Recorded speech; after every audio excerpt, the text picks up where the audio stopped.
All right, everybody. Still figuring out being a content creator of sorts here. So apologies if something got messed up with the schedule stream, but doing the stream now, started it up, so it should be good to go for my current zero view. Ah, the one! I got the one back.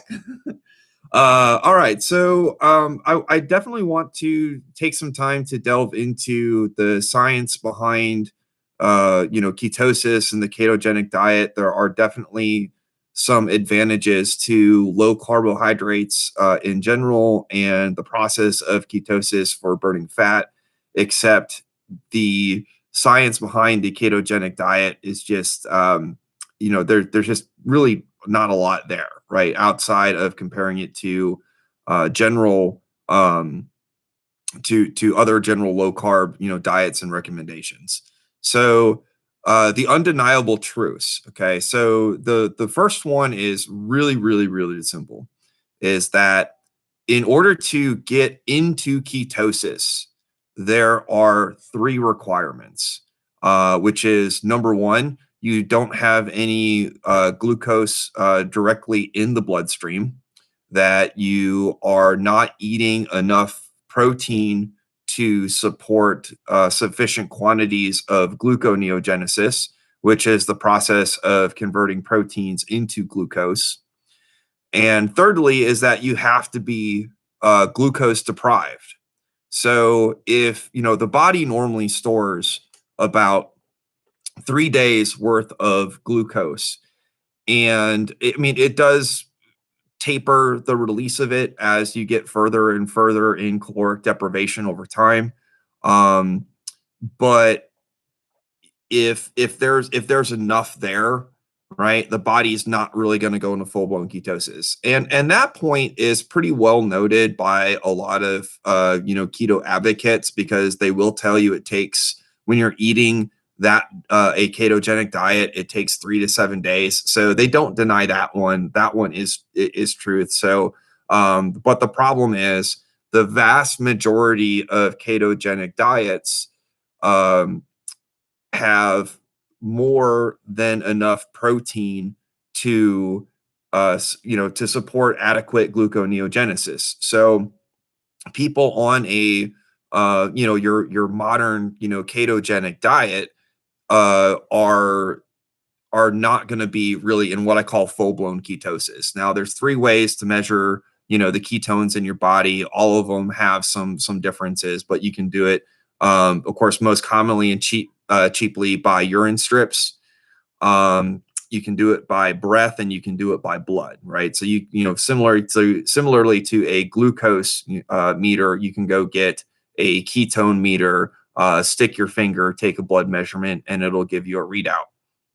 The urine strips, they're good to go. There's really no point in the precision of having any sort of digital readout for the ketones, because really just, all that you really care about is the general area, right? Are you producing a little or a lot? And that's all that should really matter for most people.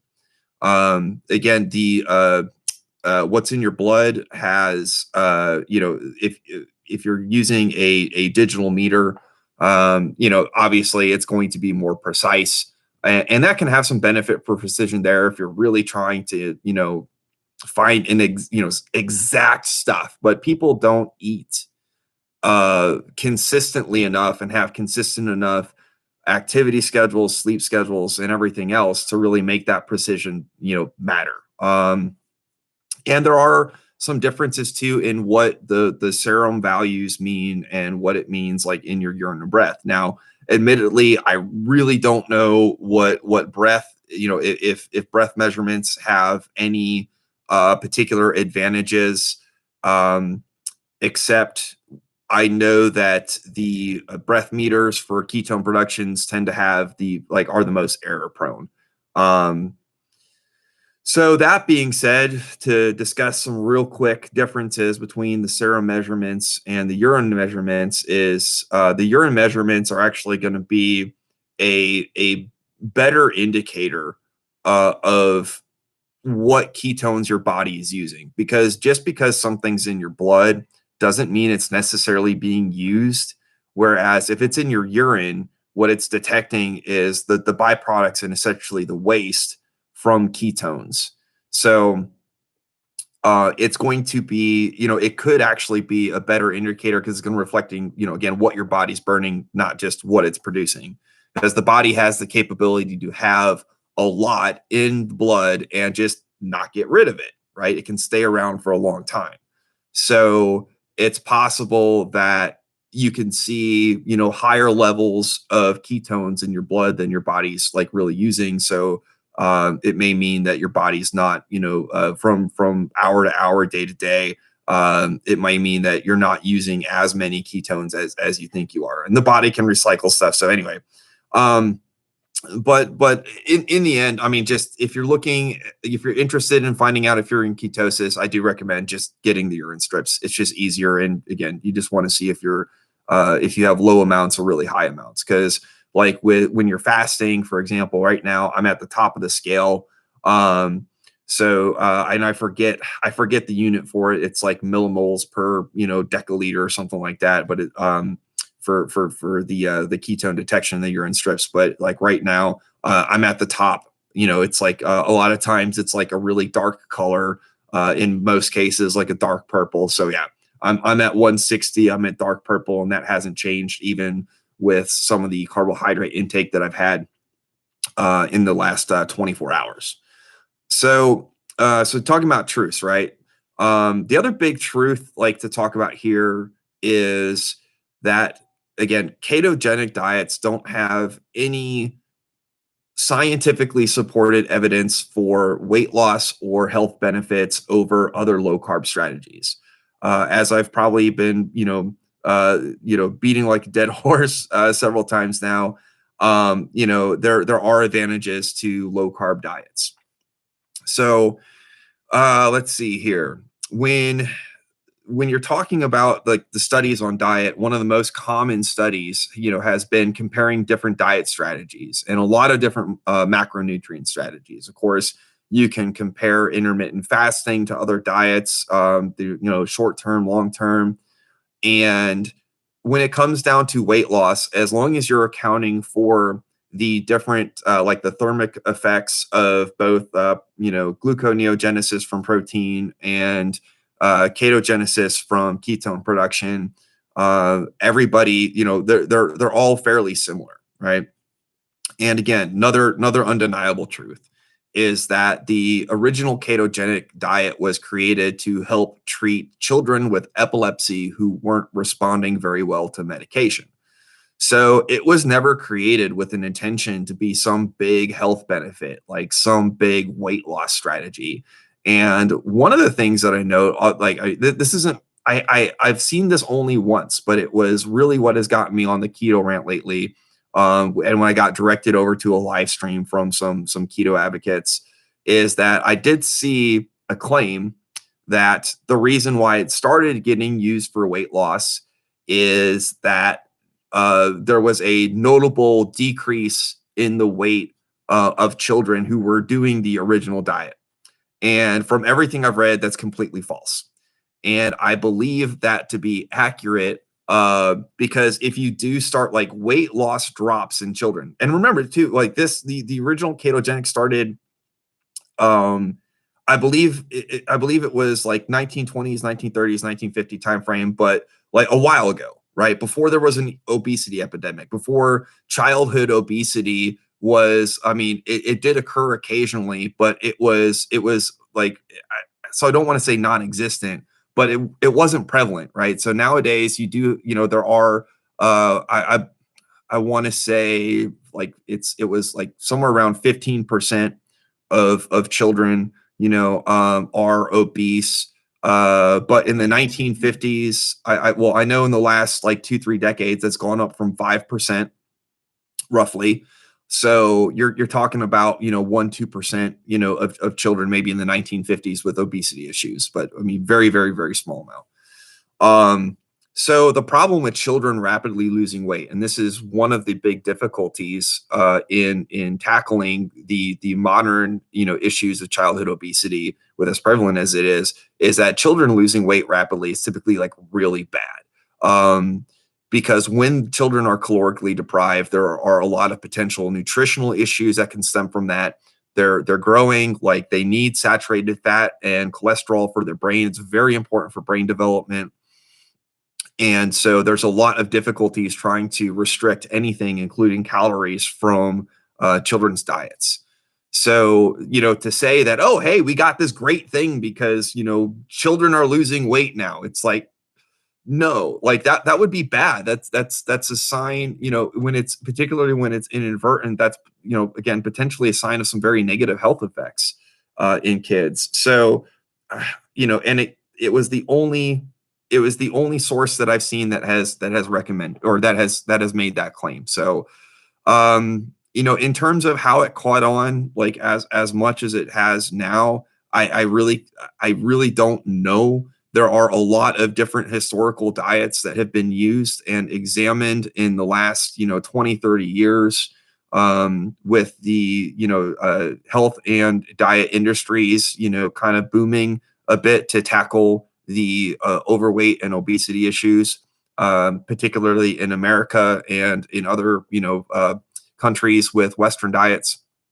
So a lot of them have caught on, and of course, the really, if you're a health professional and you start blogging and creating literature or whatever about just low carb diets and all the stuff that is very successful and common throughout any other dieting strategy, you're not going to make your name for yourself. And the keto advocates tend to be as fanatic as your vegan and vegetarian fanatics.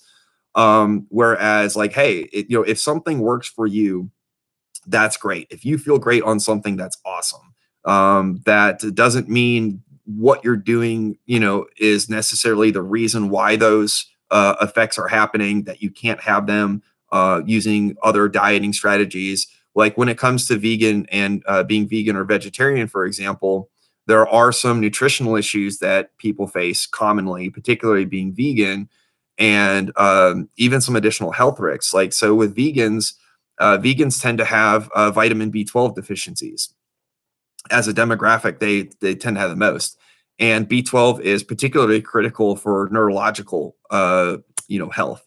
So vegans, for example, like mothers who are vegan have an increased risk of birthing children who have neurological birth disorders. And B12 deficiency in any individual and adults can cause neurological issues and have other like health impacts, and just again, not be definitely is not necessarily optimal. So if and when it comes to mortality, that's one of the interesting things too, because from a mortality perspective, the best overall diet has consistently been shown to be pescatarian. And it's absolutely not keto. Um, but yeah, pescatarian diets, which if you don't know, that's when you basically you don't eat any meat, or other animal products besides fish. And a lot of times, from the cultures that I know that ate fish, most of them still are eating dairy and eggs and other animal products, just again, not necessarily meat. And that was because they just, they did not have a lot of livestock and cattle. They didn't raise a lot of them for whatever reason in the area, a lot of it due to the vegetation or climate in the area. So, they tend to have the best overall mortality rates when studied now, compared to, again, Western diet, vegan, vegetarian. Oh yeah, I was going to say they add in lacto ovo in a lot. So you have if you're a lacto ovo, of course, is going to mean like dairy and eggs. So technically, I guess you could call pescatarians like lacto ovo pescatarians. But again, I think in general, pescatarians have always consumed those types of products as well when they're available. Maybe not eggs. If you don't have livestock, you might not have chickens. Or again, well, raising livestock for milk too is a little bit, little bit easier. And yeah, fun fact, real quick, to interject in my rambling here, is that when you have what is it? I think it's South Africa. You have a lot of cultures that did like don't drink milk, but they actually drink the blood of cattle, right? So whatever their diet is, it's not enough to have sufficient milk production, but they bloodlet them and drink their blood instead of milk in those cases. But anyway, so the truth, right? So the big thing about the like the keto diet is there are some specific recommendations, there are some specific guidances that do that are healthy, that are good to do. So number one, anytime that you're prescribing to a particular diet, you're going to be more cognizant of your food choices, right? You're going to start planning and preparing for where to eat, how to eat. You're probably going to make a bit more food yourself rather than just buying it from wherever you're at. um, so that is going to lead to some very positive effects. And that's one of the things that happens with pretty much any type of diet that you prescribe to. And that's one of the reasons why there really isn't a big advantage of when it comes to weight loss and overall health from other diets. Of course, there's a lot of other crazy fad diets and random things that don't have any scientific evidence as well, where they're like, oh, hey, if you eat these 5 foods, then you'll just shed tons of weight, and you can still eat your ice cream and eat your candy bars and everything else. Um, and yeah, those don't really work. But the other common thing with any type of a diet, particularly for weight loss, is caloric restriction. So people become a bit more conscious, not just about their food choices, but their total caloric intake. And there are, definitely that is a part of losing weight.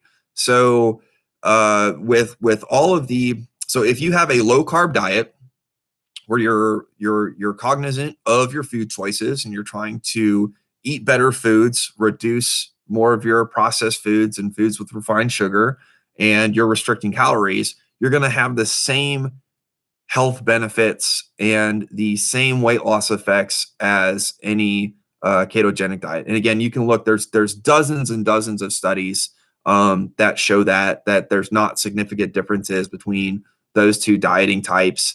Um, and you can cherry pick any study that you want. People do that. Climate change being like one of the best examples.